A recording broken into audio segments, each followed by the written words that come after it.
Wa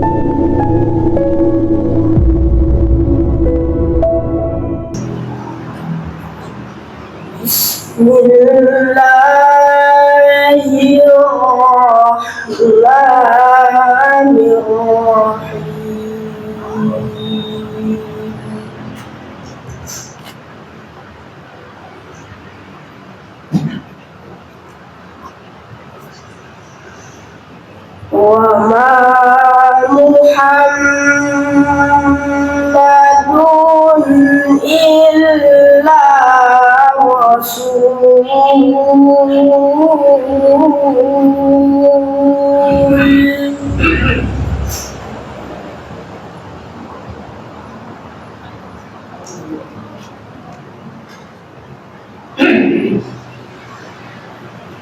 qad khalat min qablihi rusul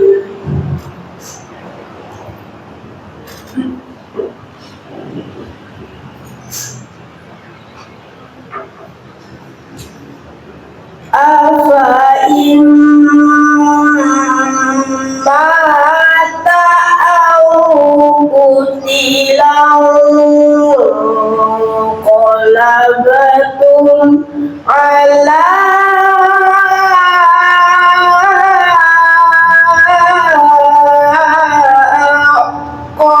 aqabikum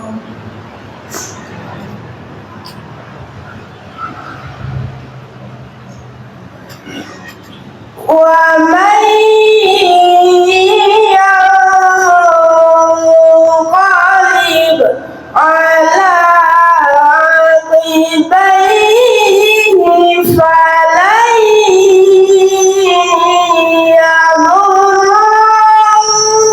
yadurrallaha syai'an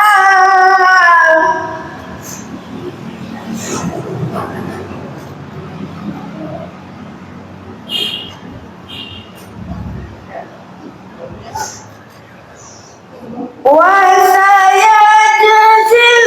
sayajzillahu syakirin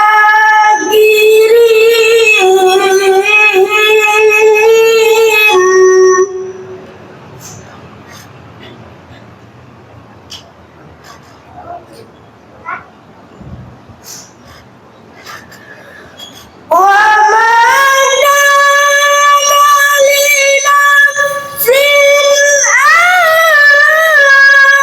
tamuta illa bi'idnillahi kitaban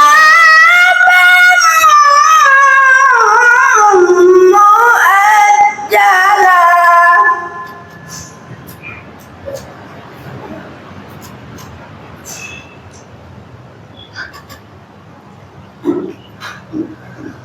wa man yurid thawaban dunya nu'tihi minha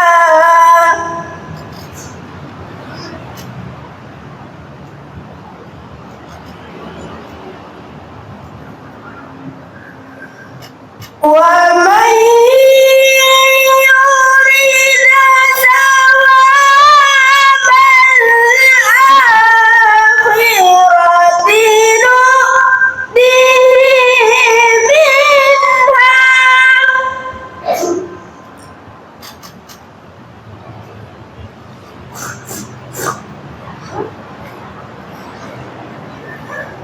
wa sanajzi syakirin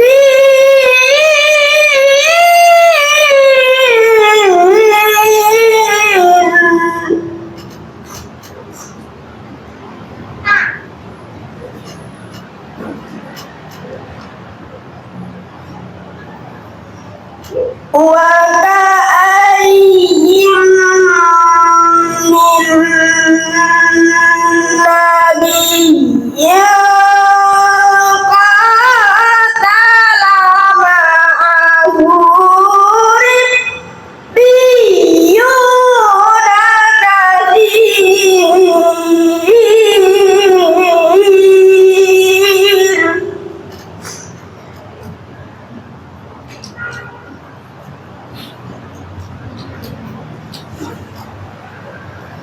fama wahanu lima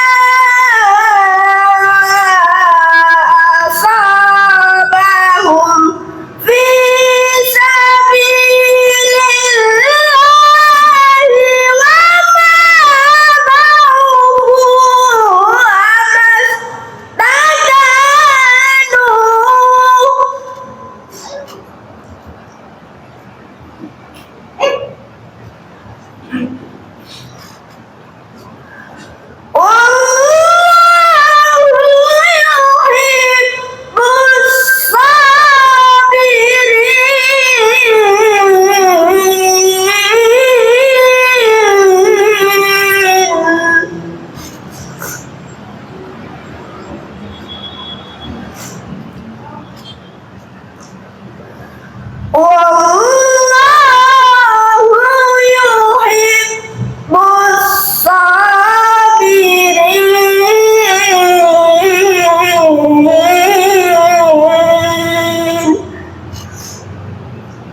Sadaqallahul azim.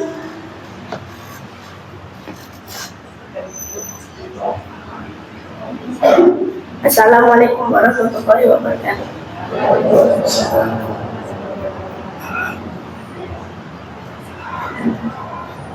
Alhamdulillah terima kasih atas bacaan Al-Quran. Itu menjadi kebahagiaan bagi orang tua dan sekolah atas prestasinya, dan tentunya melalui proses latihan yang lama dan kerja keras. Kemudian kami sampaikan sekaligus hari ini bahwa SD Muhammadiyah Jakarta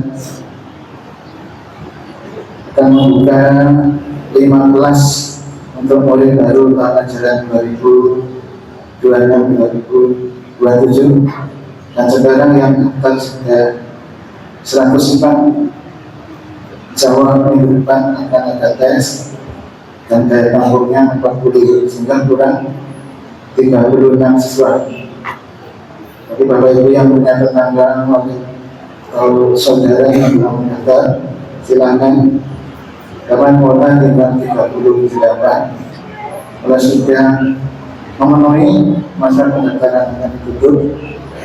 Kemudian ada beberapa program unggulan, yaitu pembinaan akhlakul karimah, pembinaan ibadah, sholat, dan lain-lain, pembelajaran Al-Quran, pembinaan tahfidz Al-Quran, sekolah ramah anak, dan juga ada kelas khusus, yaitu kelas bukan, kelas tahfidz, kemudian kelas internasional yang berbahasa Inggris.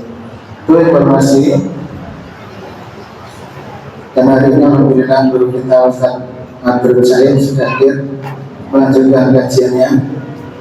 Mari kita buka dengan bacaan basmalah. Bismillahirrahmanirrahim. Selanjutnya kami persilakan kepada Ustaz Abdul Said untuk memulai kajian ini. Assalamualaikum warahmatullahi wabarakatuh.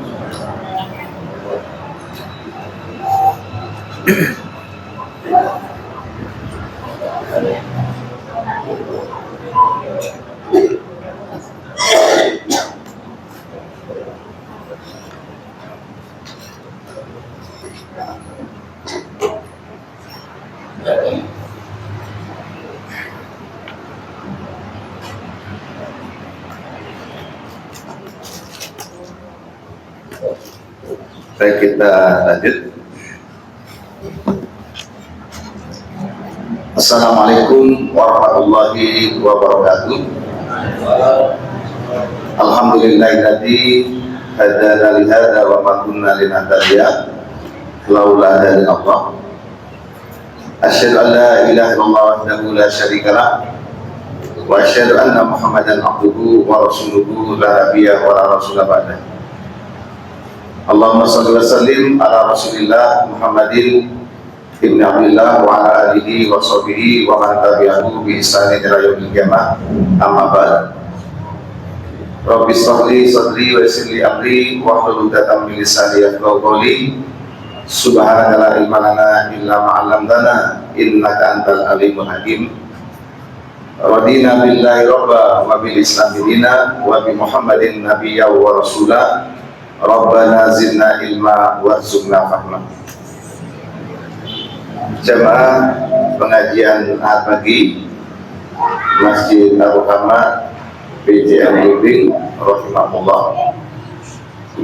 Kita bersyukur kehadirat Allah Subhanahu wa taala atas limpahan nikmat yang luas tak terbatas, yang menggunung tak terhitung, yang kita tidak sanggup untuk mereka tumpukan limpahan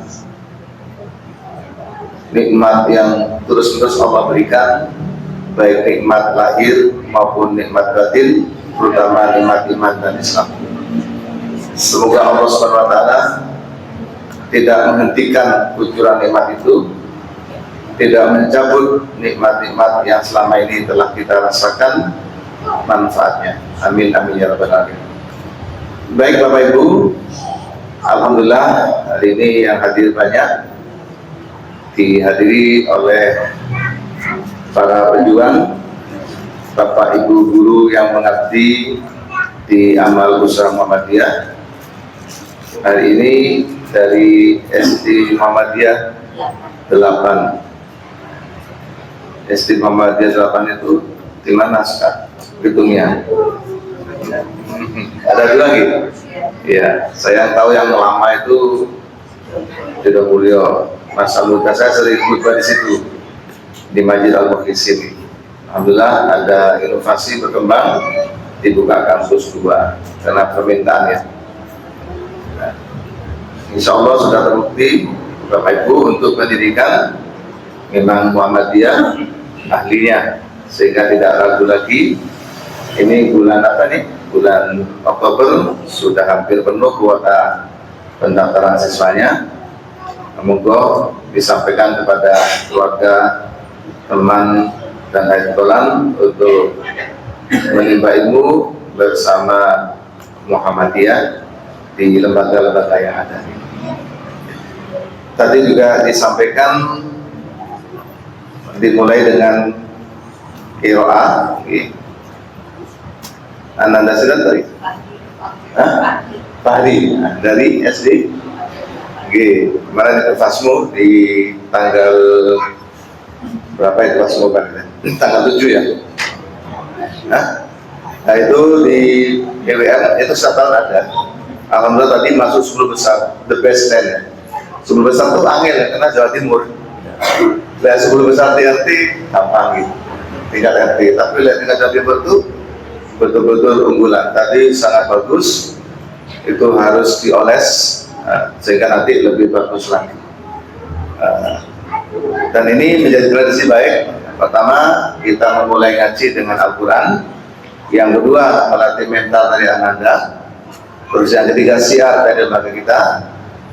Juga perlu disampaikan, mungkin ketika sebut nama Ananda, orang tuanya juga disebut ini putra putri dari bapak siapa, ibu siapa, sebagai bentuk kesyukuran atas keberhasilan bersama mendidik anak. Sekolah berhasil, orang tua berhasil, lingkungan juga berhasil.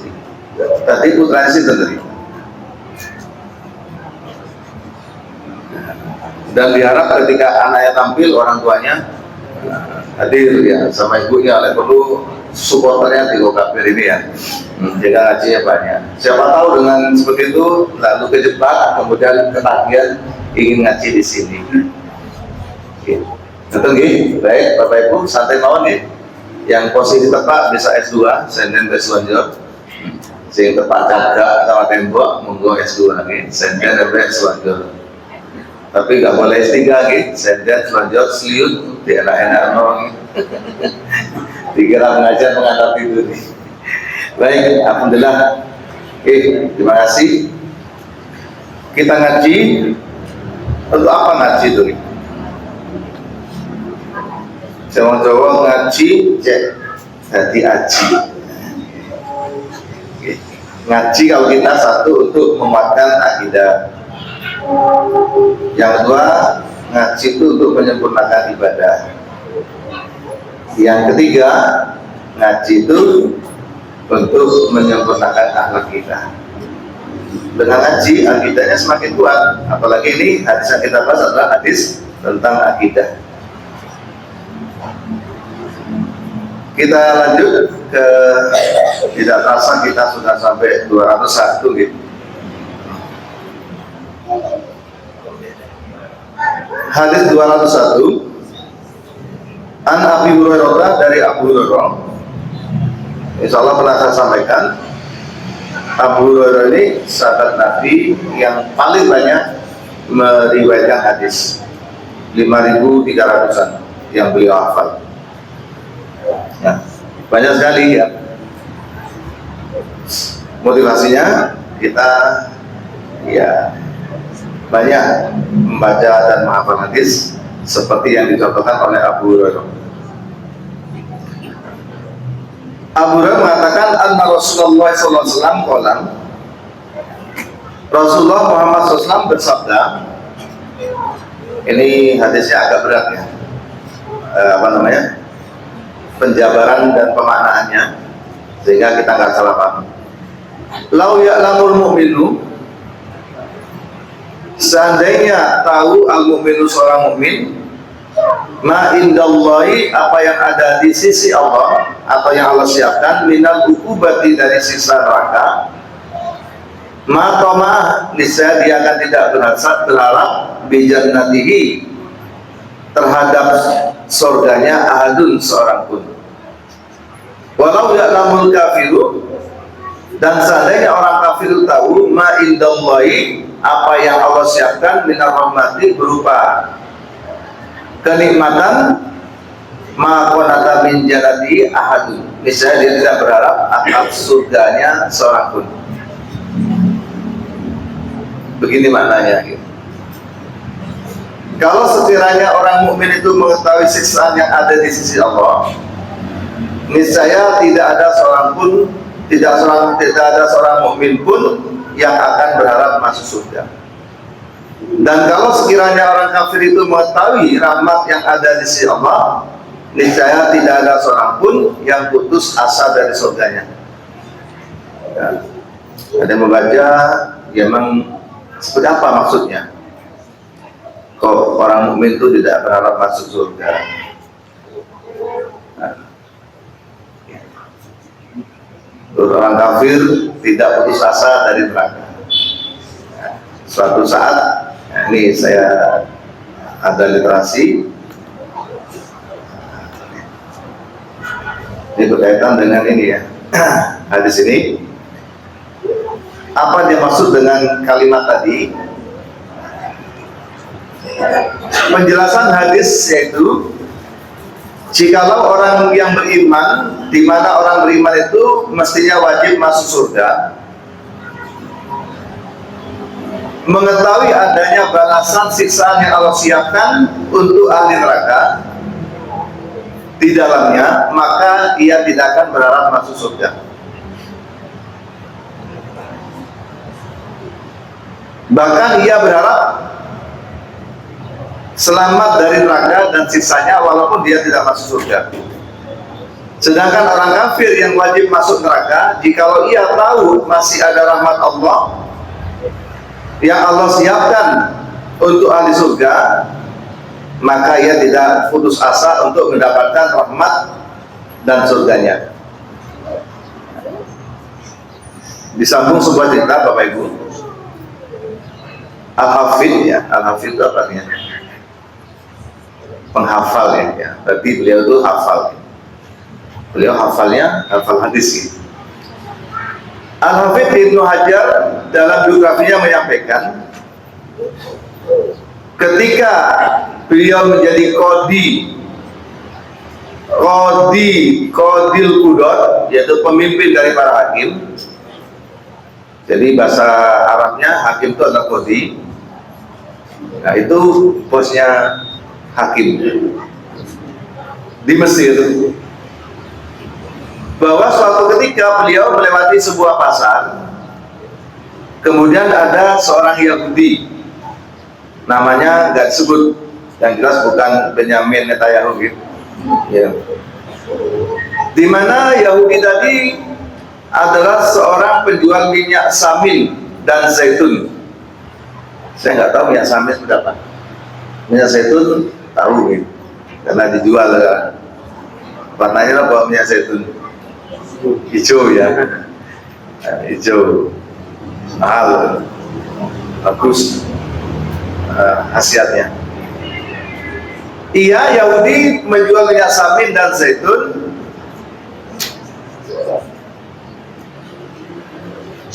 dan sudah maklum bahwa pekerjaan ini akan menjadikan si penjual itu bajunya kotor, ya namanya lengo ya.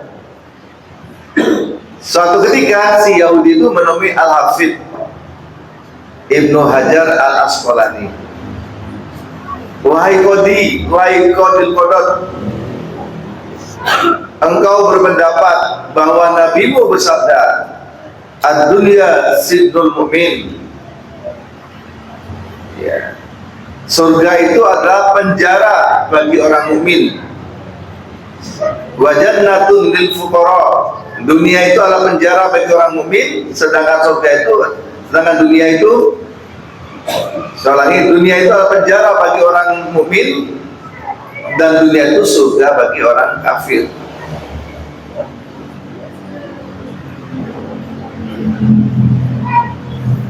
Tidakkah kau melihat keadaanmu yang kotor ini dan keadaanmu yang mega seperti itu?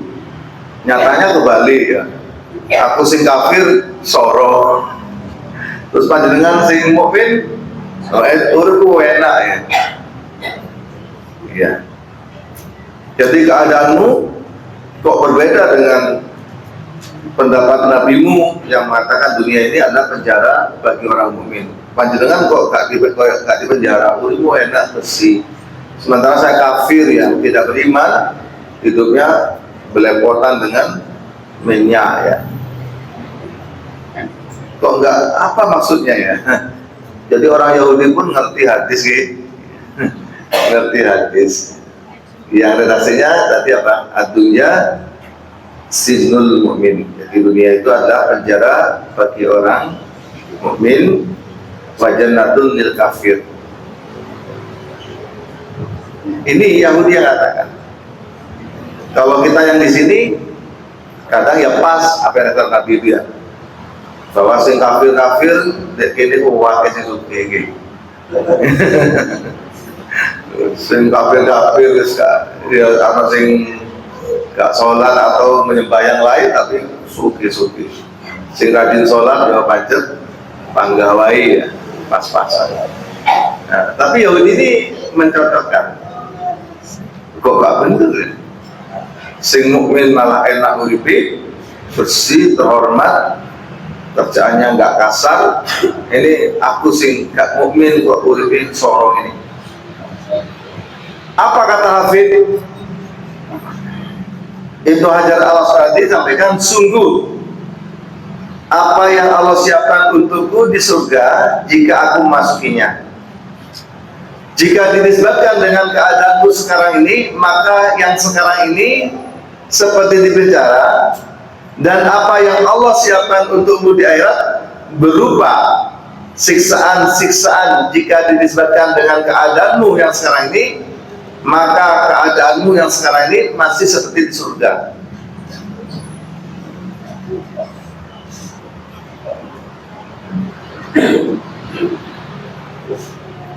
Terus tinggalkan penglihatan dan kisahmu. Kamu sekarang ini berada di dalam rahmat yang sangat besar sekali jika dinisbatkan dengan apa yang Allah siapkan untukmu di akhirat. Karena kamu di akhirat akan abadi di neraka jahanam. Ya, jadi sekalipun dalam bayangan rahmat Allah engkau bisa makan, bisa minum, tertawa, dan melakukan segala sesuatu. Jadi kamu sekarang itu menderita gitu. Karena pekerjaanmu kasar, pekerjaanmu berat, hasilnya agak seberapa. Tapi lihat dibandingkan ya dengan siksa neraka nanti ya, itu gak ada apa-apanya. Sekarang itu seenak ya. masih soro, angkat-angkat, usung-usung, terus ya berat jalan itu gak seberapa dibandingkan dengan siksa yang Allah siapkan di neraka untuk menanti. Kenapa? Kamu nanti di akhirat akan abadi di neraka jahanam. Sedangkan hidupmu sekarang dalam bayangan rahmat Allah. Nah, dikatakan bayangan. Apa buktinya? Engkau sekarang bisa makan. Sudah makan kan tadi? Nah, gitu. Engkau bisa minum. Sudah ngopi? Ngopi. Gitu. Sudah ngeteh? Ini tehnya. Ya. Engkau sekarang ini hidup dalam bayangan rahmat Allah. Jadi yang diterima oleh orang kafir saat ini di dunia itu bayangan, bukan yang sebenarnya. Seandainya memang itu dikatakan sebuah surga, tapi bagi yang kurang beruntung, mereka wis gak beriman sorot, itu gak seberapa dibandingkan nanti di akhirat yang siksanya Allah siapkan sedemikian rupa dan khalidina fiha. Kamu bisa minum, bisa tertawa, bisa melakukan apa saja. Sedangkan di akhirat nanti kamu gak bisa melakukan sama sekali. Disampaikan seperti itu. Gak sepiro iki. Akhirnya Bapak Ibu, berkat penjelasan Al-Hafidh Ibnu Hajar Al-Asqalani, si Yahuda masuk Islam, mendapat hidayah. Kenapa? Penjelasannya itu sangat mengena.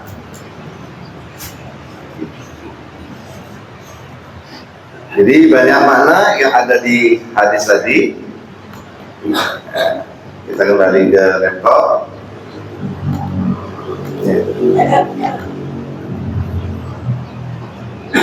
Ketika Bapak Ibu tahajud kan juga sudah dibaca ya, tentang kebenaran-kebenaran yang Allah berikan kepada kita. Di antaranya ketika tahajud kita menyampaikan wal jannatu haqqun, surga itu benar adanya. Wan naru haqqun, neraka itu benar adanya. Adanya benar. Penjelasan tentang gambaran siksanya juga benar untuk neraka. Yang surga, kebenaran surga itu nanti juga benar adanya. Gambaran kenikmatan yang Allah sampaikan sedikit saja di Al-Quran itu juga benar. Yang ketiga, jangan merasa aman dari ancaman siksa neraka walaupun seseorang telah beriman. Maka di Islam itu diajari yang namanya al-khawf. Apa khawf itu? Merasa takut dirinya satu, takut tidak bisa masuk surga. Dua, takut tidak bisa terhindar dari neraka. Merasa tidak aman itu disebut dengan al-khawf. Bagaimana setelah kita merasa tidak aman? Tentu tidak hanya sekedar merasa tidak aman, tapi perlu langkah-langkah nyata untuk kita lakukan sebagai bukti kalau kita itu merasa nggak aman. Kira-kira supaya aman dari neraka apa yang kita lakukan? Ya dua sebenarnya, melakukan yang Allah dan Rasulnya perintahkan. Yang kedua, meninggalkan sesuatu yang Allah dan Rasulnya larang. Ketika kita tidak melakukan sesuatu yang Allah dan Rasulnya perintahkan, maka jelas di situ ancamannya adalah ukubah, yaitu siksa atau azab, yang artinya juga siksa.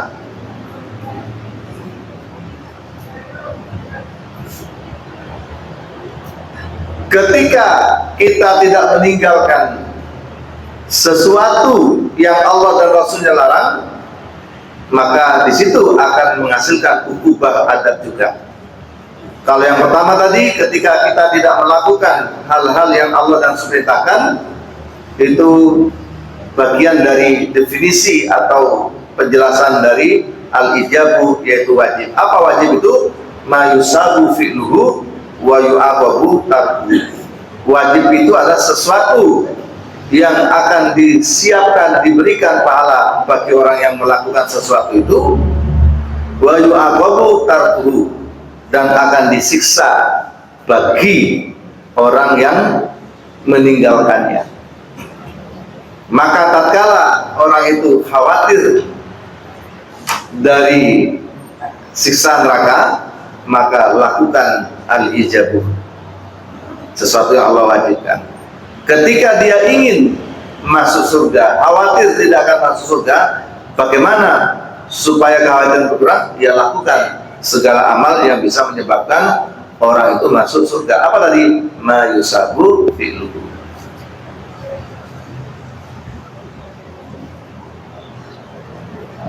Apakah khawatir itu kita sampaikan secara lisan? Ya bisa. Pas omong-omongan tuh, nah iya, apa awet dijamin iso mlebu surga. Kaya abot. Kok abot? Ya, amalnya yang pas-pasan guys. Pas-pasan banget. Setelah kita bisa memenuhi, kualitasnya juga pas-pasan. Belum bicara jumlah pemenuhan amal yang harus dipenuhi. Yang kedua, belum bicara tentang kualitasnya. Yang ketiga, belum bicara tentang keikhlasan. Itu berarti dia merasa apa? Tidak pantas masuk surga, atau khawatir tidak bisa masuk surga mengingat bekalnya sangat minim. Kekhawatiran akan siksa neraka juga tampak dalam ucapan la iya bendino kok gak iso menghindari dosa. Ketemu dulu dari silaturahim lah kok ya ada dosa di situ ya. Ada salah paham. Lihat rumah dulu lebih api kok di dalam hati itu ada iri, ada dengki, ada tidak suka. Pergi ke sana juga sama, di situ ada dosa. Di kantor ada dosa. Di rumah ada dosa, di jalan banyak dosa. Di PKK ada dosa. Di Dasawisma ada dosa. Di pasar ada dosa. Untuk menghindari. Nah, di sini Bapak Ibu sekalian, jangan merasa aman dari ancaman siksa neraka. Jadi khauf, merasa tidak aman itu dibuktikan dengan apa yang kita lakukan.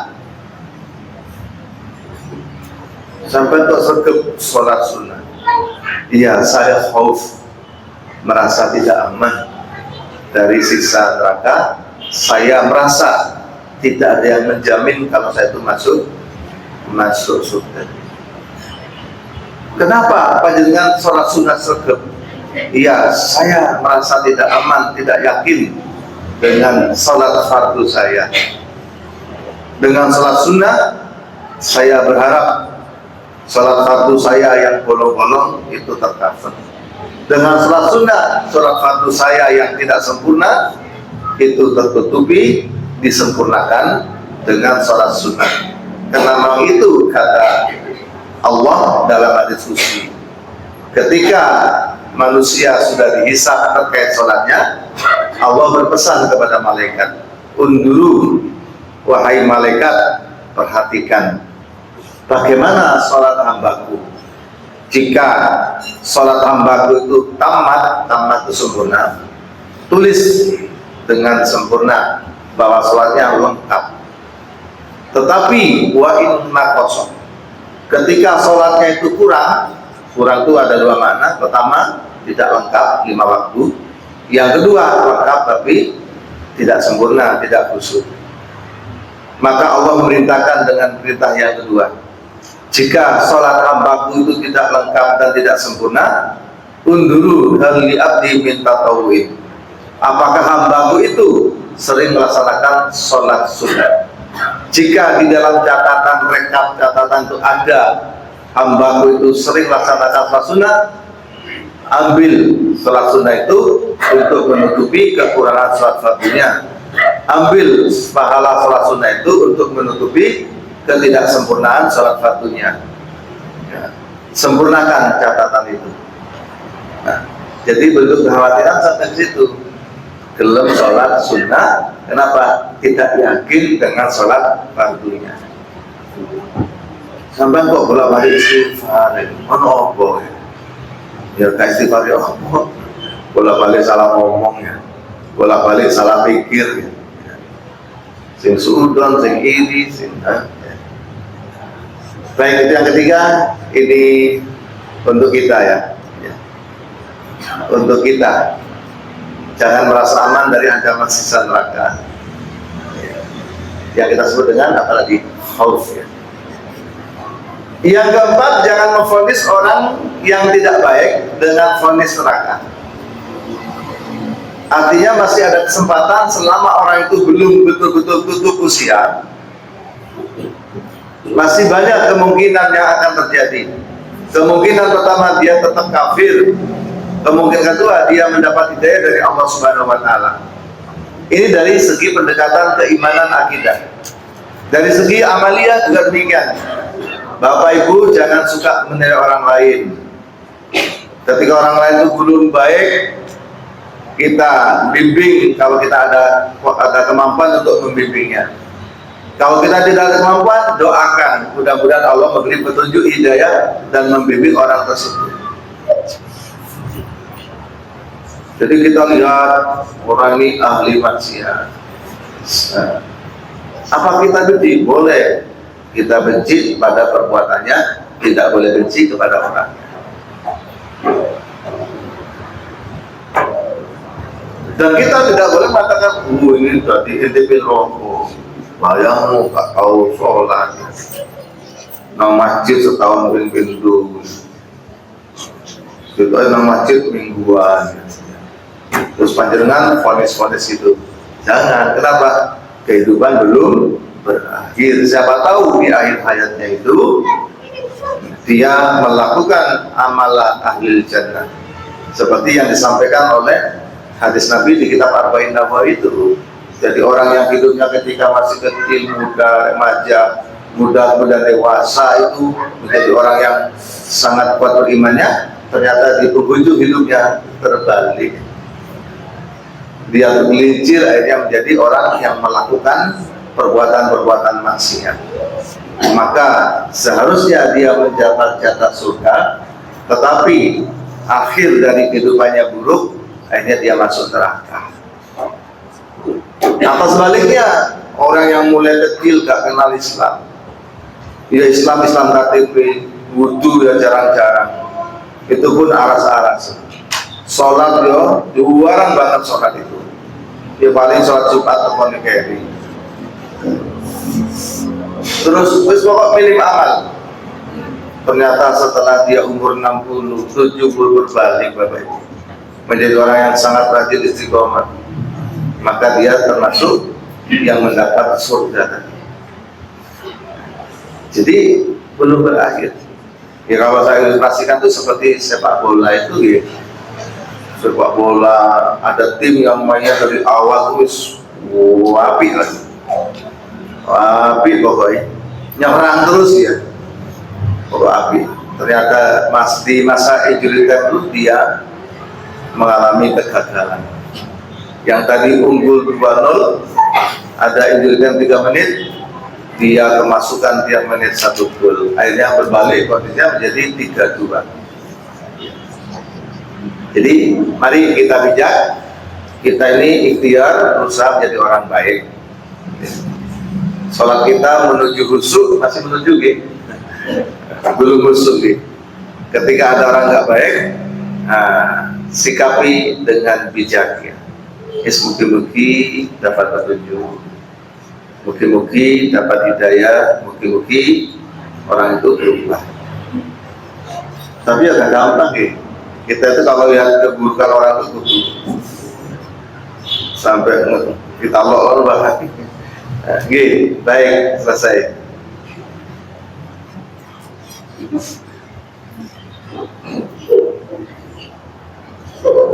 An Zaid bin Khalid al-Juhani annahu qala Shalla Rasulullah lana Rasulullah sallam salata subuh bil Hudaybiyah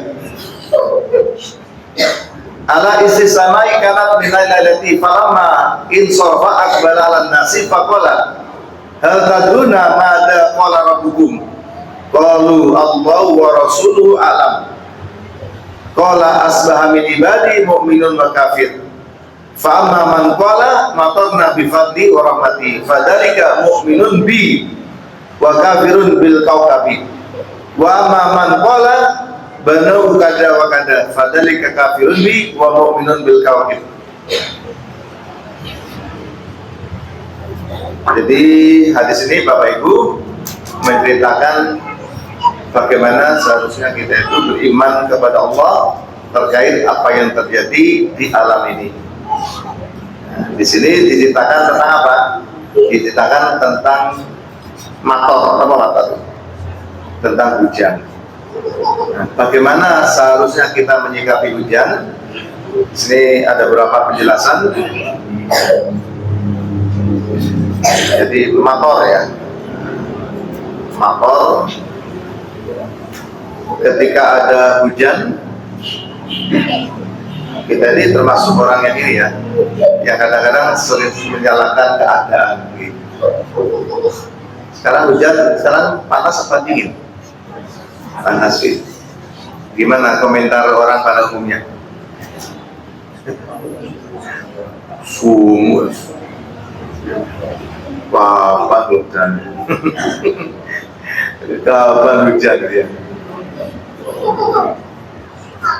Begitu hujan, rong tilu hujan, udah meneh, kumbang gak hari-hari, mamel ya. Nah ini komentar-komentar terhadap apa tadi? Terhadap apa yang terjadi pada ini, pada orang yang mengalami situasi dan kondisi yang menyenangkan dan tidak menyenangkan. Ya, saya pernah membaca sebuah tayangan, melihat sebuah tayangan itu, tayangan begini. Sudah di tempat ramai, engkau ingin tempat yang sepi. Nah, gitu. Begitu kita ada di keramaian, kita ingin keheningan Bapak Ibu. Setelah itu kita ada di tempat yang hening. Apa yang terjadi? Kok sepi loh. Nah, ini manusia. Yang kedua, sudah di gunung ingin ke pantai. Ya. Begitu di pantai ingin ke gunung. Termasuk kita ini. Kita ini kan orang kota ya. Itu pinginnya kemana? Nang sawah-sawah Bu ya. Nang sawah-sawah itu kecil ya. Nang sawah-sawah. Apalagi sekarang sebagai konten gitu. Sementara orang yang di desa sana itu pingin nang ini, pingin naik lift loh ya, pingin nang kota. Itu sudah di kota pingin ke desa, sudah di desa pingin ke kota. Sudah di gunung pingin ke pantai, sudah di pantai pingin ke gunung. Ketika panas engkau minta hujan, ketika hujan engkau minta panas. Apa yang kau cari? Apa yang kau maui? Makanya Nabi mengajarkan kepada kita supaya menyikapi dengan baik. Kenapa? Bapak Ibu sekarang ini kepanasan minta hujan. Begini, abah saya kemarin ya, saya kemarin baru pulang dari Bekasi, itu berharap tidak hujan. Terus begini, Allah memenuhinya. Apa ini dihujankan, di sana ditahan. Jadi manusia ingin atur Allah. Jadi kita di sini ingin hujan karena panas. Di sana jangan hujan dulu. Kenapa? Abah itu nebang tebu turun mari. Iya, lagi panen tebu, ojo udan, lek udan pergi gak iso mlebu. Gak iso mlebu nang sawah, lek mlebu sawah anjlok ya, gak iso balik. Kalau gak iso mlebu, imbal-imbal. Imbal-imbal itu ono ongkos per kintal. Jadi abah saya berharap saat ini tidak musim hujan. Nah ini bagaimana Allah ini ya memenuhi. Ya. Baik, kita dalami hadis ini ya.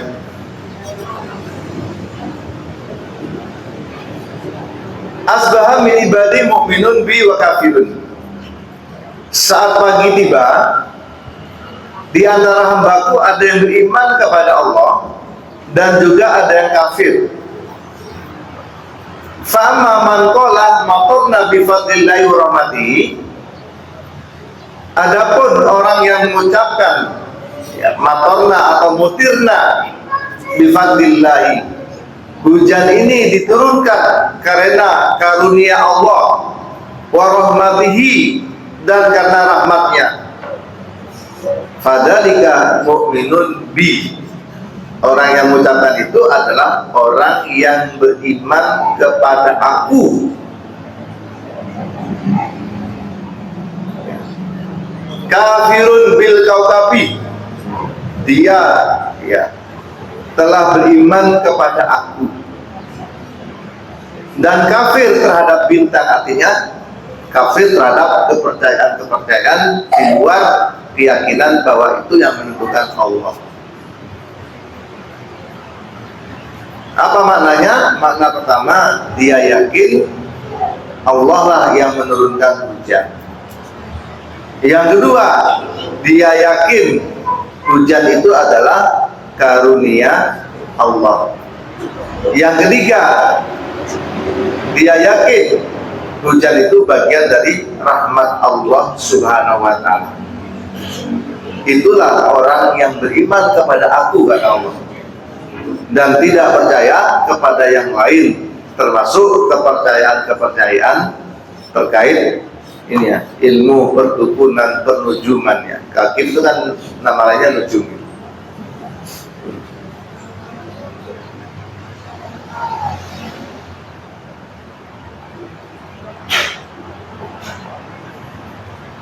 Wa amma man qala matarna binu'in kada wa kada fadzalika kafirun bi mu'minun bil kaukab. Adapun orang yang mengatakan hujan ini turun karena bintang ini dan bintang itu, oh ini hujan ini karena ada faktor ini faktor itu, tapi yang sifatnya tidak ilmiah ya. Kalau ilmiah itu memang salah satu ayat kauniyah yang itu terbaca oleh akal manusia. Jadi misalnya hujan ini karena ini, karena kekuatan di luar Allah. Tapi kalau ramalan cuaca itu pakai ini, Pak, pakai ilmu ya. Ilmu apa itu namanya? Ya, saya tahunya ilmu geografi. Dari BMKG itu kan membaca arah angin. Nanti angin itu datangnya dari Australia, kecepatannya sekian, nyampe Indonesia jam sekian, terus lawan membawa hujan. Diprediksi Kota Malang itu hujan ringan, di Surabaya hujan lebat ya, di Kalimantan gak kebagian, hanya panas. Nah itu ilmiah, itu ilmu Allah yang disebut dengan ayat-ayat kauniyah, bahwa angin itu bagian dari firman Allah yang dipelajari. Tapi kalau dikaitkan dengan ini dan itu ya, fahuwa kafirun bi, dia telah kafir kepada aku dan dia percaya kepada ramalan-ramalan bintang tadi. Ini Bapak Ibu sekalian, jadi bagi kita hujan itu adalah fadlullah, anugerah Allah. Hujan itu rahmat Allah. Bagaimana memaknai Allah? Tergantung masing-masing. Alhamdulillah hujan, udara menjadi dingin. Alhamdulillah hujan, sampai namanya jalan-jalan itu menjadi bersih dari debu. Alhamdulillah hujan, genteng-genteng itu bersih dari debu. Alhamdulillah hujan, cadangan air di tanah itu melimpah sehingga tidak sampai sumur kita itu asam atau PDAM airnya juga berkurang karena saling mengkait ya. Begitu kemarau, cadangan air di bawah di tanah itu juga berkurang. Terus sungai-sungai juga kering, macam-macam. Kesimpulan lain, apapun cuaca yang sedang kita hadapi, itu kita tetap mengomentari positif. Nah, baik kita coba dalami dari segi ini ya, hujan ya. Ini ada artikel Pak ini.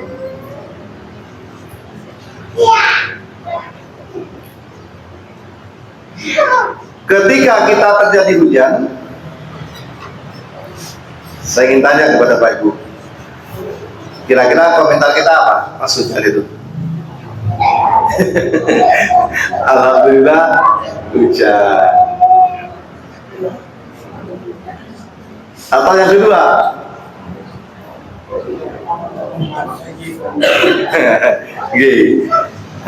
Jadi komentar umumnya alhamdulillah hujan. Yang umum kedua, tunggaran hujan. Untuk tunggaran ini barang. Yang ketiga, hujan manen. Padahal saya pernah di Desember itu pas umroh, itu pas hujan terus angin di Arab Saudi itu. Angin buah terus sampai pembatas itu, yang tempat itu berterbangan. Itu anak-anak Saudi yang muda-muda bekerja di sekitar itu jual parfum macam-macam, lanang wedo itu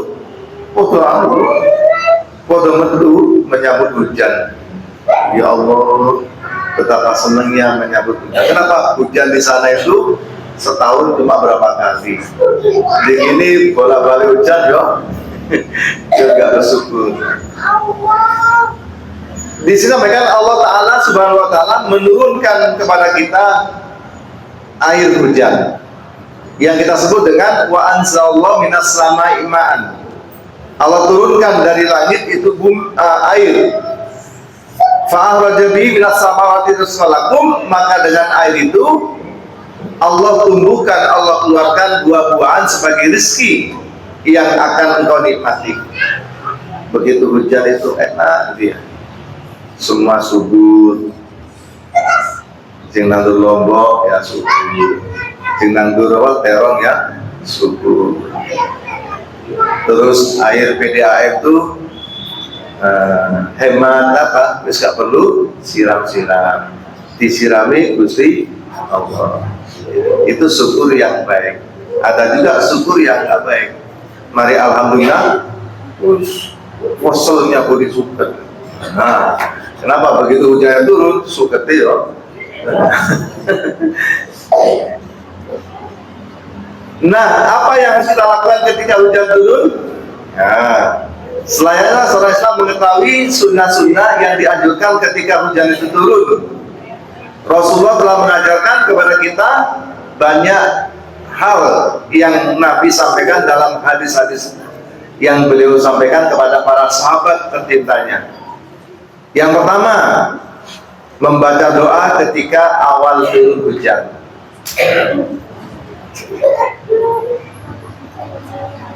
Membaca doa ketika awal turun hujan adalah salah satu amalan yang disunahkan. Dalam sebuah hadis Imam Bukhari, anna Rasulullah sallallahu alaihi wasallam idza ra'al maqara, pakai maqara ini. Jika beliau menyaksikan atau melihat hujan, qala beliau berkata atau bersabda atau berdoa, Allahumma shayyiban nafi'an. Ini bacanya gini ya, ada latihannya juga nih. Allahumma shayyiban nafi'an, ya Allah, semoga hujan ini adalah hujan nafi'an yang membawa manfaat ya untuk kita, untuk lingkungan, untuk orang lain. Pakai shot ya, shayyiban nafi'an. Pendek gini, Allahumma shayyiban nafi'an. Pokok yang diganti negatif di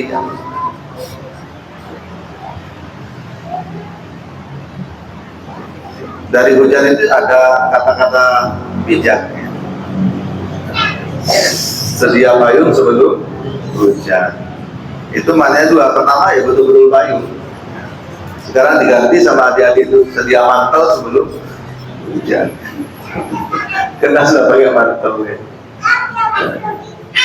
Mana yang kedua, lakukan antisipasi sebelum terjadi sesuatu. Ya ini. Saat dulu ditakoi, siap jawaban. Nah ini namanya sedia payung sebelum. Ya. Apa sampai kok bawa tensoplas barang? Iya aku tadi lungo.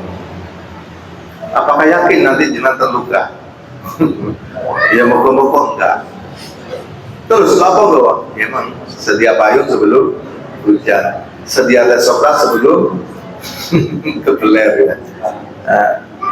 Ya tidak harus kita. Kadang-kadang saya tuh sering kalau pergi pasti bawa itu Bu, kalau nggak lupa ya.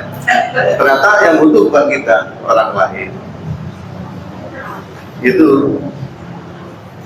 Bahkan pada suatu ketika ternyata yang terluka bukan kulit kita, yang terluka celana kita.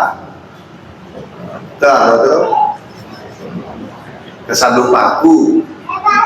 Di bagian paha itu Bu. Luka kan? Nah itu sholat agak sah ya. Buat tukang jahit kan nggak mungkin diketek soplas lagi. Ya. Baik, ya Allah semoga menjadi hujan yang bermanfaat. Harapannya dengan membaca doa ini Allah Subhanahu Wa Taala menjadikan hujan yang turun pada saat itu membawa manfaat. Di antaranya menyuburkan tanah bagi yang punya tanah, mengairi sawah yang kering bagi yang punya sawah, menumbuhkan tanaman bagi yang suka berkebun biasa siram-siram. Bukan hujan yang membawa bencana dan mara bahaya. Saya nggak punya tanah, saya nggak punya sawah. Ingat, beras yang Bapak Ibu masak itu dari mana? Ya dari sawah. Walaupun sawahnya orang, seandainya mereka gagal panen, panjenengan juga nggak akan bisa membeli. Kalau membeli ada tapi mahal. Kenapa? Persediaan di pasar terbatas. Sehingga kait mengkait. Kenapa terjadi panen terlambat? Iya, gagal panen. Kenapa? Kekurangan air. Nah, jadi manfaat itu bisa langsung, bisa tidak langsung. Kenapa bolak-balik PDAM itu mati? Kenapa? Airnya habis, yang ada di Wendir sana sumbernya kecil, mengering karena musim kemarau yang panjang. Sumur-sumur itu harus digali lagi. Kenapa? Asap karena kemarau panjang. Yang kedua, berdoa kepada Allah ketika terhujan. Dianjurkan berdoa meminta kebaikan dunia dan akhirat karena satu hujan turun adalah salah satu waktu yang mustajabah. Kalau tadi kita minta mudah-mudahan hujan itu tidak menjadi hujan yang membawa bencana. Apa bencana hujan? Kita di banjir. Ada bencana lokal, internal, rumah bocor. Ada bocor berarti ada sesuatu yang diperbaiki. Terus ternyata turunnya hujan itu Bapak Ibu termasuk salah satu yang Nabi sampaikan ya, bahwa itu adalah waktu mustajabah. Kata Nabi, sintani maturoddani, ada dua doa yang tidak akan tertolak ya, sintani itu dua, ada sintayong ngerti sintayong ya? Sintayong pelatih sepak bola bumi. Satunya siapa? Patrick Wilford. Katanya dipecat gitu. Bukan dipecat, diganti. Apa dua doa yang tidak tertolak itu? Yang pertama, ad-du'au inda nidai, berdoa ketika adzan. Ada yang mengatakan di antara qomat dan adzan, di antara adzan dan qomat. Yang kedua, watahtal matori. Kalau makna dasarnya di bawah hujan maksudnya. Kalau mana apa adanya, panjenengan malah ngalatar ya. Doa di hujan. Yang dimaksud adalah inda nusulil matori, yaitu berdoa ketika turun hujan. Panjenengan nggak usah tanya kenapa. Ini Nabi yang dawuh ya. Wa huwa asdaqul qailin, Nabi adalah hamba Allah yang paling benar ucapannya. Jadi ketika turun hujan, doa, Bapak Ibu, doa apa saja, ya Allah, minta ini, minta itu. Karena hadisnya ada ma isintani ma turaddani. Ada dua doa yang tidak ditolak. Ad-du'a'u indal nidai, berdoa ketika adzan atau setelah adzan sampai qomat. Yang kedua, ad-du'a'u tahtal matari, yaitu berdoa ketika turun hujan. Ini ada penjelasan. Oleh karena itu, mengingat hujan adalah saat mustajabah untuk berdoa, hendaklah seorang mukminah, muslimah meluangkan waktunya walaupun sejenak untuk bermunajat kepada Allah Subhanahu wa taala. Jadi habis mengucapkan Allahumma shayyiban nafi'an, baru berdoa. Mengadukan semua masalah yang ia hadapi, yang ia alami, yang ia rasakan. Saya mengharap ridha Allah Subhanahu wa taala Allah berikan, rahmat Allah limpahkan, diberi jalan keluar yang terbaik dari semua yang terjadi dan yang dialami.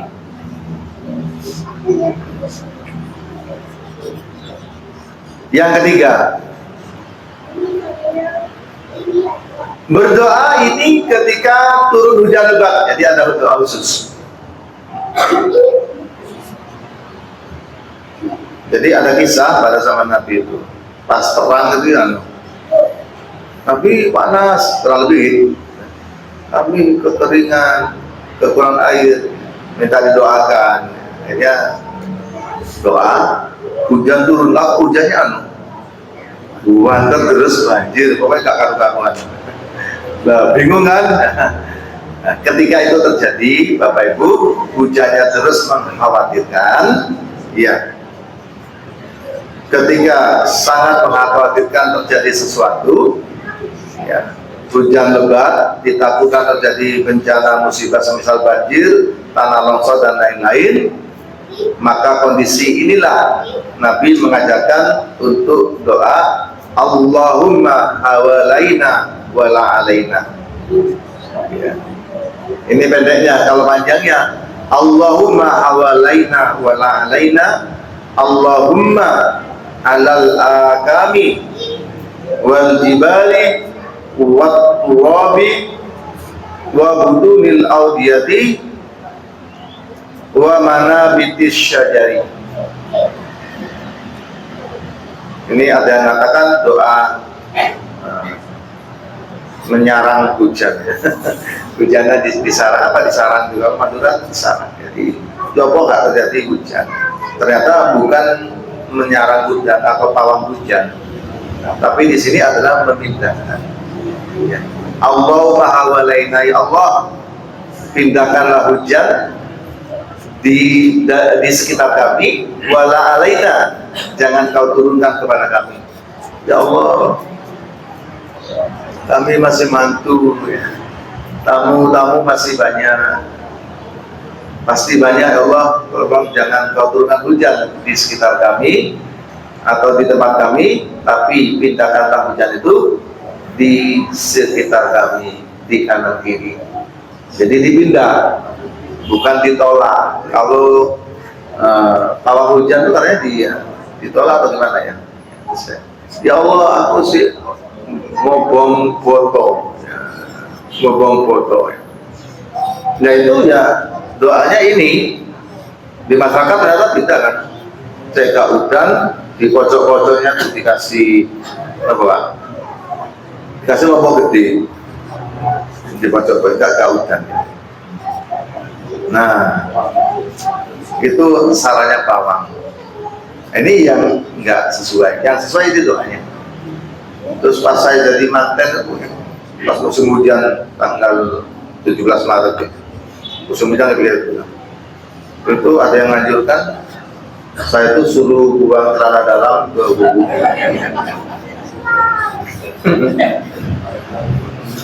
Dia tak buyut tuh aja, saya biasa baca-baca gini itu. Itu jam apa gitu ya? Gak tambah sumpet talangnya kena celana dalam itu. Terus dinalar yang gak masuk akal, di ajaran tidak ada. Kalau dilarang gak masuk akal, di ajaran ada, itu ya Kita terima karena itu dari Nabi. Yang ini kalian minta pada Allah. Macam-macam. Makanya teredukasi seperti ini. Ini kalau nggak hafal ya bisa dibuka-buka nanti ya. Paling pendek ya Allahumma hawalaina wa alaina. Kalau dilengkapi sampai wa mana bintis syajari. Ya Allah, pindahkanlah hujan di sekitar kami. Jangan kau turunkan kepada kami. Ya Allah, turunkanlah hujan ke dataran tinggi, ke gunung-gunung, jibal.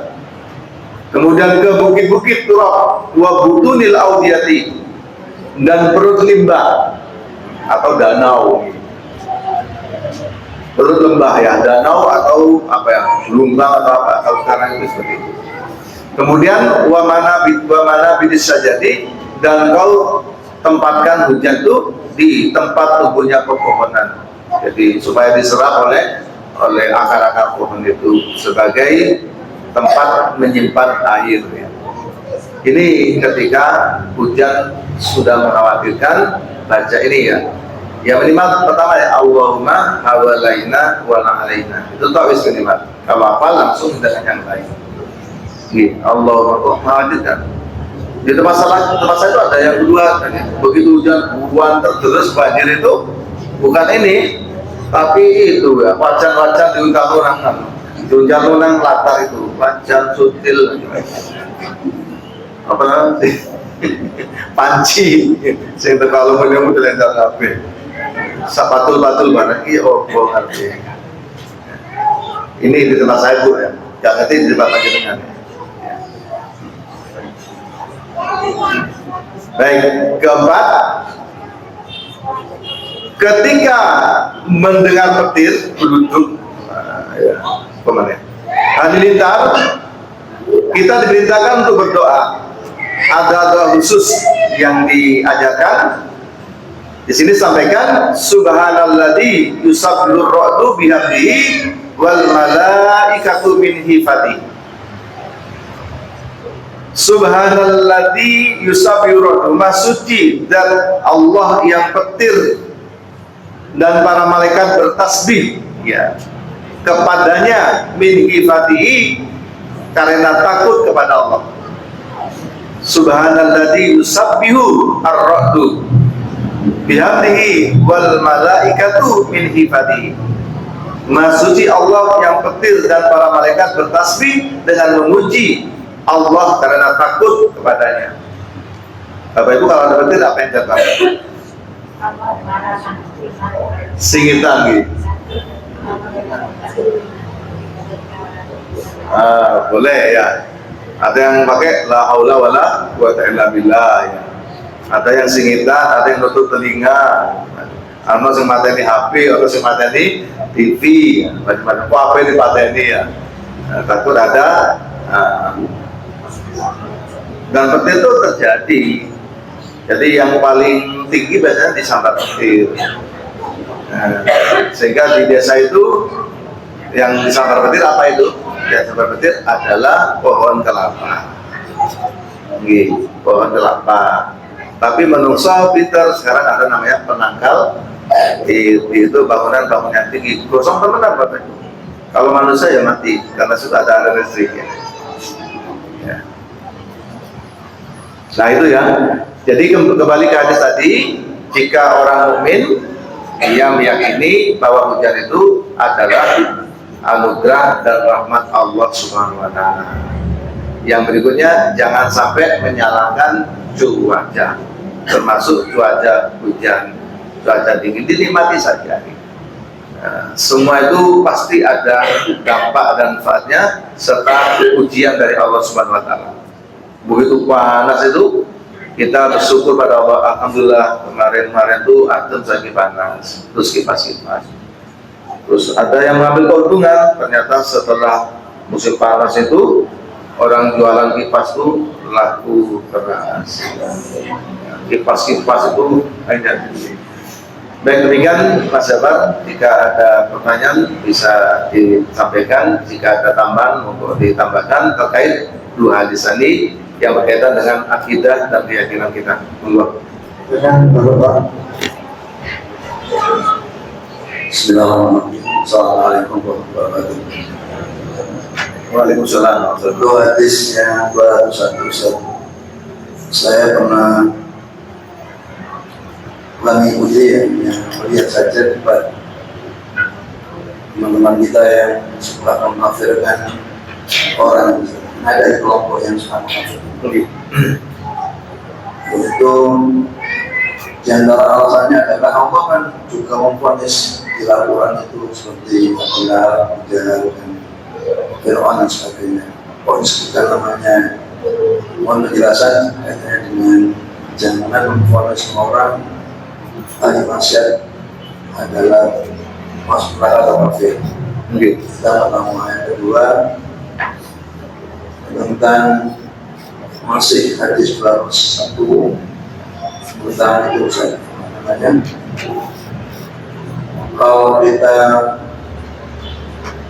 kalau sholat kita yang wajib itu tidak sempurna bisa sempurnakan dengan sholat yang sunnah. Apakah yang juga berlaku pada selain sholat? Yang terakhir Ustaz tentang 202 tentang motor hujan itu masih ada malah di kaum muslim itu kalau hujan ada apa syukuran. Assalamualaikum warahmatullahi wabarakatuh. Baik, yang pertama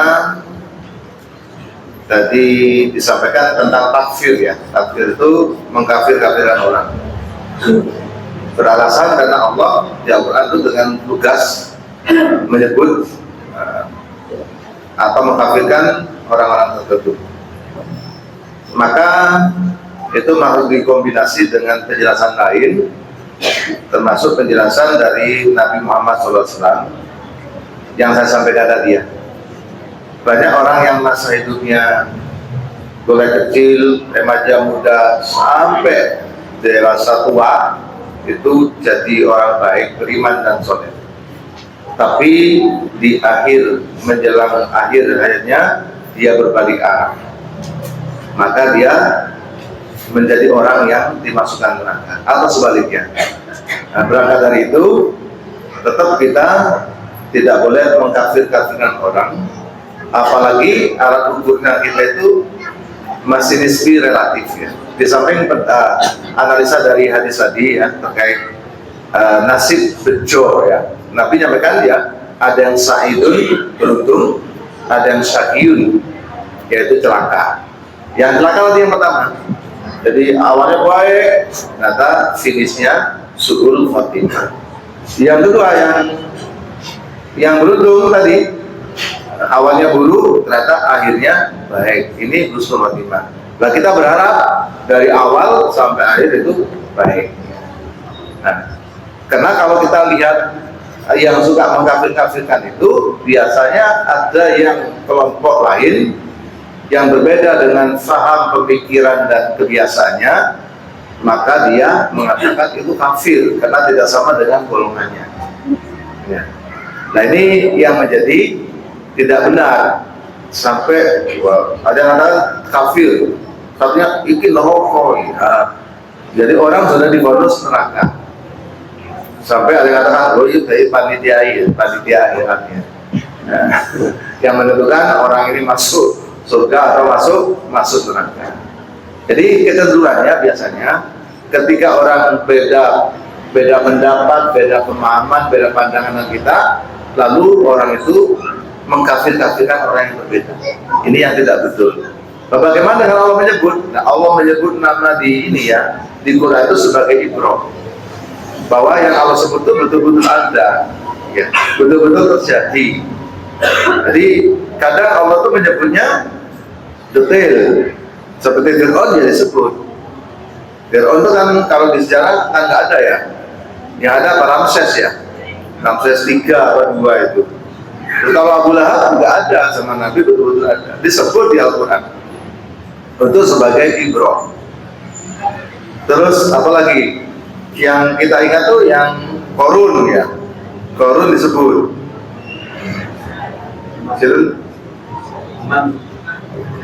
Ya, jadi yang baik Allah juga sebut, baik Rasul maupun Nabi maupun seperti Luqman Hakim. Luqman Hakim itu kan bukan Rasul. Ada yang mengatakan itu ahli hikmah, ahli bijak ya, ahli yang bijak. Nah ini disebut untuk sebagai ibrah kalau di Al-Quran di masa lalu itu betul-betul terjadi. Nah ini yang pertama. Yang kedua, apakah sholat sunnah yang menutupi kekurangan sempurnaan dari sholat itu juga berlaku dengan ibadah yang lain? Kalau kita lihat substansi bisa jadi, tapi memang di situ memang kaitannya hadis ini lebih mengarah ini Pak Bos, bahwa awaluma yuhasabu fil abdu yawmal qiyamati as-sholah ya. Jadi yang pertama kali dihisab nanti di akhirat, di hari kiamat dia menghisab. Salah satu fase dari kiamat terhadap seorang hamba adalah sholat. Baru muncul lanjutan hadis tadi. Bagaimana dengan yang lain seperti puasa? Bisa jadi seperti itu. Cuma memang tidak ada penjelasan seperti itu. Artinya seandainya orang sudah puasa fardu lalu puasa sunnah, bisa jadi seperti itu. Apalagi untuk puasa sunnah itu memang lebih detail penjelasannya. Contoh, panjenengan sudah puasa Ramadan summa ba'asitan min Syawal, kemudian diikuti 6 hari bulan Syawal, karena ka'ajril ka'ajril dariyah, dia seperti puasa selama 1 tahun. Jelas kan ya? Nah, jelas ya. Jadi bisa jadi seperti itu. Lalu yang ketiga, apa tadi Pak? Oh ya, di masyarakat itu ada yang ini ya, ada yang melakukan adzan. Gimana loh? Di sini banyak hal yang dilakukan masyarakat yang mungkin kita tidak sepaham. Ya, saya pribadi belum menelusuri dalilnya ya. Untuk beberapa itu ya. Kalau di sini ya, di penjelasan yang saya sampaikan itu kan tidak ada ya. Ketika hujan apa yang dilakukan kan doa. Kemudian berdoa untuk kesempatan mustajab itu. Kemudian kalau banjir atau hujannya berbahaya, doanya tadi Allahumma awalina walalina dan seterusnya. Yang lain-lain itu kan tidak ada. Adzan itu di sini kan tidak ada ya. Seandainya ada hadisnya pasti muncul di penjelasan itu. Cuma dari mana itu nggak ngerti. Yang memulai dulu siapa? Kalau adzan di telinga bayi yang baru lahir itu ada hadis, walaupun ada yang nganggap itu kurang kuat ya. Terus ada lagi adzan ketika di kuburan. Ya, begitu turun dirasa diadzani. Itu juga dicari ya tidak ada ya. Cuma mungkin ada penjelasan dari para ulama yang mengajarkan itu. Terus ada lagi apa lagi? Mau berangkat haji ada ya itu kan banyak kan pernak-pernik itu. Jadi terus yang terakhir ada lagi orang kesurupan diadani ya. Jadi adzan itu ada banyak ya. Ketika hujan lebat adzan, ketika berangkat haji adzan, ketika di kuburan adzan, siapa lagi? Ketika ada orang kesurupan adzan, ada yang ketika apa Pak? Oh iya, melahirkan anak gitu. Adzan ya. Nah, kalau itu ada hadisnya, cuma ada yang meragukan kesahihannya gitu. Minta hujan kan jelas. Minta hujan itu caranya satu, yaitu dengan istisqa.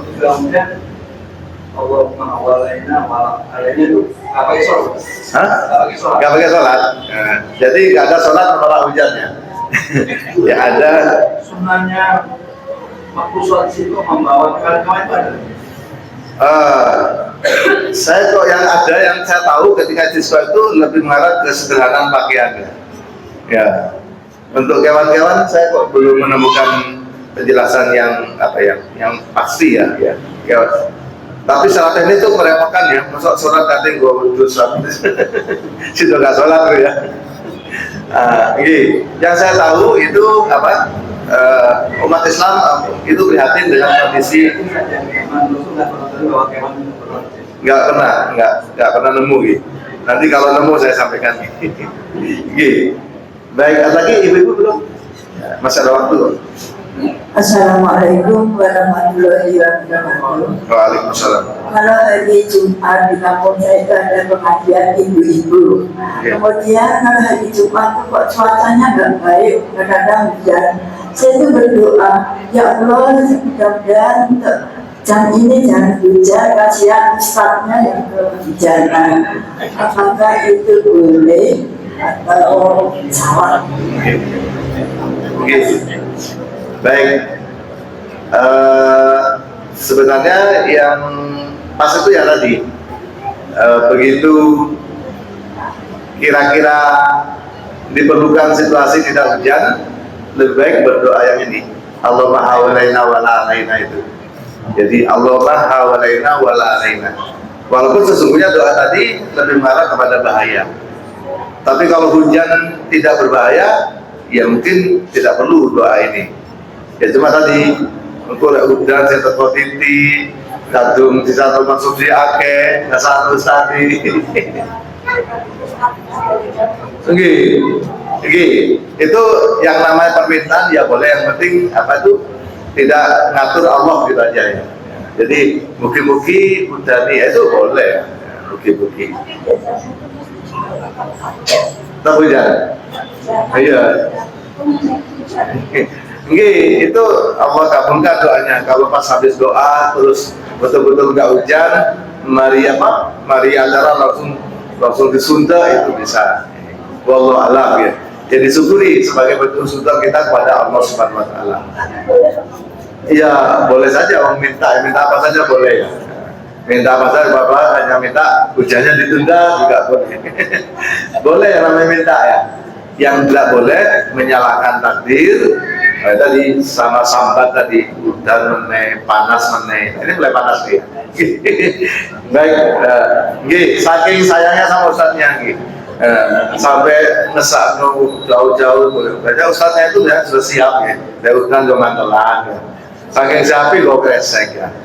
Kresek dan sambal itu mas. Kadang-kadang nikmat kok. Jadi kalau mau pengajian hujan tuh ya Allah nikmatnya luar biasa. Syukur gitu ya, syukur gitu. Tapi ada juga yang memang tidak siap karena kondisi ketika hujan langsung izin ya. Padahal zaman ini. Kalau saya sebenarnya sehat ya lapornya masih hujan ya. Ya Allah, alhamdulillah saya pengajian disaksikan oleh hujan. Seneng ya. Wallahualam. Saya pun aja Pak.